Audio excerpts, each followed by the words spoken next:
इसमें पहले प्रश्न की बात करें तो सिकंदर का जन्म कब हुआ था। तो दोस्तों सिकंदर का जन्म 356 ईसा पूर्व में हुआ था।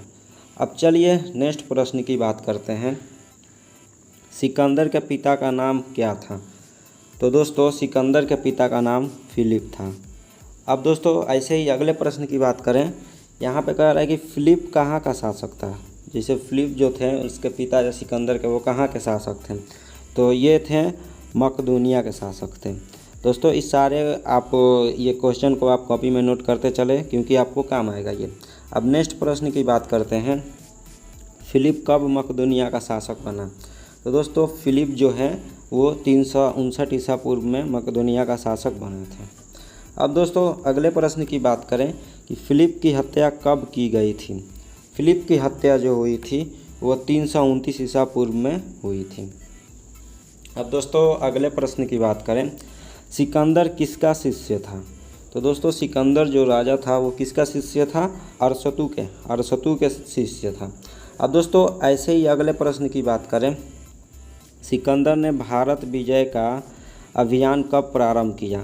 दोस्तों सिकंदर ने जो भारत विजय का अभियान जो प्रारंभ किया था 326 ईसा पूर्व में, ये भारत विजय अभियान का प्रारंभ किया। अब दोस्तों अगले प्रश्न की बात करें। सिकंदर का सेनापति कौन था। तो दोस्तों सिकंदर का सेनापति सेल्यूकस निकेटर। अब दोस्तों अगले प्रश्न की बात करें। सिकंदर को पंजाब के किस शासक के साथ युद्ध करना पड़ा। जो पंजाब के शासक थे वो किसके साथ सिकंदर का युद्ध करना पड़ा। तो दोस्तों वो थे पोरस राजा के साथ सिकंदर का युद्ध हुआ।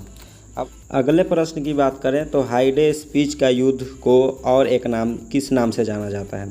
दोस्तों जो ये हाइडे स्पीच का युद्ध हुआ था वो पोरस और सिकंदर के बीच हुआ था और इसको एक और नाम से जाना जाता है जिसका नाम है झेलम का युद्ध। तो दोस्तों आप याद रखिएगा, जो हाइडे स्पीच बोले या झेलम का युद्ध बोले तो आप समझ जाइएगा कि ये पोरस और सिकंदर के बीच इसका युद्ध हुआ था। अब अगले प्रश्न की बात करें। सिकंदर की सेना ने किस नदी को पार करने से इनकार किया था। सिकंदर के जो सेना थी वो व्यास नदी को पार करने के लिए इनकार कर दी थी। अब दोस्तों अगले प्रश्न की बात करें। सिकंदर कब भारत से लौटा। सिकंदर 325 ईसा पूर्व में भारत से लौटा था। इसको भी आप नोट कर ले, सभी प्रश्न को आप नोट करते चले, सभी महत्वपूर्ण हैं। अब अगले प्रश्न की बात करें। सिकंदर किस मार्ग से भारत से लौटा।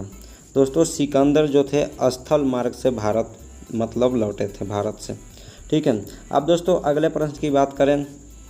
सिकंदर की मृत्यु कब हुई। दोस्तों सिकंदर की मृत्यु जो हुई थी वो 323 ईसा पूर्व में हुई।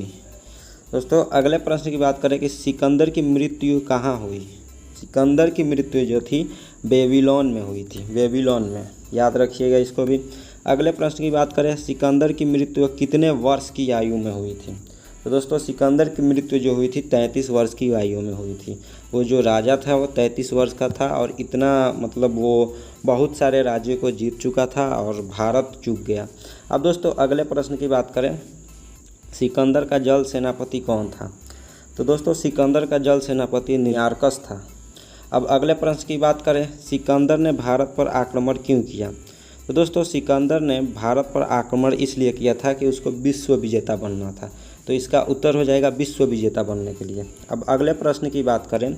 यहाँ पे सिकंदर ने किस राजा की बहादुरी और साहस से खुश होकर उसकी जीती हुई राज वापस कर दी। दोस्तों जीती हुई राज वापस कर दी किस राजा की। तो दोस्तों वो थे पोरस राज। जैसे इन दोनों के बीच युद्ध हुआ और सिकंदर जहाँ तक था वो जीत भी गया था, लेकिन जीती हुई राज वापस कर दिया पोरस को। अब अगले प्रश्न की बात करें। तक्षशिला के किस शासक ने सिकंदर की अधीनता स्वीकार की। तो दोस्तों इसका सही उत्तर हो जाएगा आम्बी। दोस्तों आज के प्रश्न इतना ही, और अगर वीडियो अच्छा लगा हो तो वीडियो को लाइक करें, और ये सारे प्रश्न बहुत ही इम्पोर्टेंट हैं। अब मिलते हैं ऐसे ही वीडियो के साथ अगले वीडियो में। बस धन्यवाद।